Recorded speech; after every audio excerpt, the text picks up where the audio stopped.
उसके राइट्स खत्म हो गए। जूलिया उसे अपनी प्लेट ऑफर करती है। टच्ड होकर वह उसे स्वीट और जेंटल गर्ल कहता है। लुकस नोट करता है कि उसका क्लासमेट थोड़ा ड्रामेटिक हो रहा है। काई लुकस के पास बैठता है।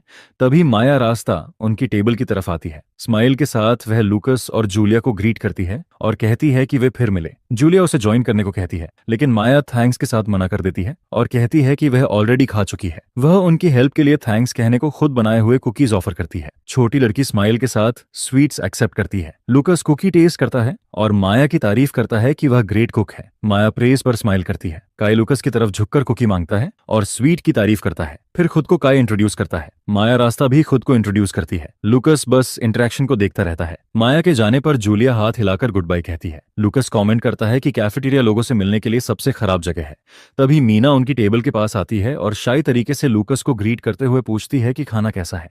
अचानक थियोडोर पालामेल ऊपर से फायर मैजिक यूज करते हुए नीचे उतरता है। वह फ्लोटिंग होकर कैफेटेरिया में शो ऑफ करता है। उतरने के बाद वह बेंच पर बैठकर आराम करता है। लुकस कुकी खाते हुए एंट्रेंस सेरेमनी को याद करता है और साइड में देखता है। वह प्रोफेसर सिगार्ड को बॉटल से पीते हुए दूर जाते देखता है। आदमी एक और घूंट लेता है और कैफेटेरिया से बाहर निकलकर एकेडमी ग्राउंड्स की तरफ चल देता है। थोड़ी देर बाद सिगार्ड एक डोर खोलता है। अंदर दो आदमी कमेंट करते हैं कि वह फिर से सबसे आखिर में आया है।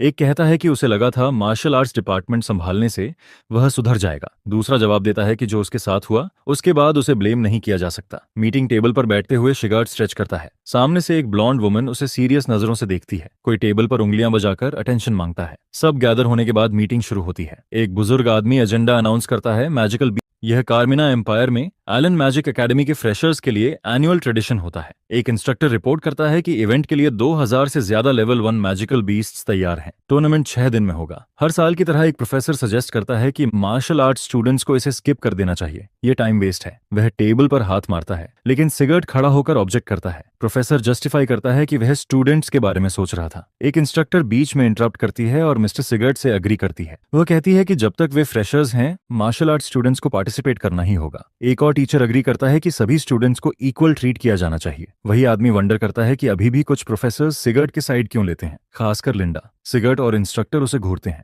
वह उनकी बात मान लेता है, लेकिन कहता है कि स्टूडेंट्स बस डर जाएंगे। बुजुर्ग आदमी फाइनल डिसीजन अनाउंस करता है। मार्शल आर्ट्स डिपार्टमेंट पार्टिसिपेट करेगा। डिसेंटिंग प्रोफेसर रूम छोड़कर चला जाता है। एक इंस्ट्रक्टर लिंडा के पास जाकर पूछता है कि क्या वह श्योर है। वह कहता है कि मार्शल आर्ट्स रियल कॉम्बैट से जुड़ा है और टेमिंग टूर्नामेंट उनके लिए बहुत हार्श हो सकता है। लिंडा बस हल्की स्माइल देती है और उसे पुरानी बात याद आती है। शिगार्ड डिक्लेयर करता है कि कावर्ड खुद को मार्शल आर्टिस्ट नहीं कह सकता। कोई भी स्टूडेंट जो टूर्नामेंट में पार्टिसिपेट करने से मना करेगा उसे डिपार्टमेंट छोड़ना होगा। अनाउंस किया जाता है कि मैजिकल बीस्ट टेमिंग टूर्नामेंट 6 दिन में होगा। क्लास में प्रोफेसर बताता है कि लेसन के बाद प्रैक्टिकल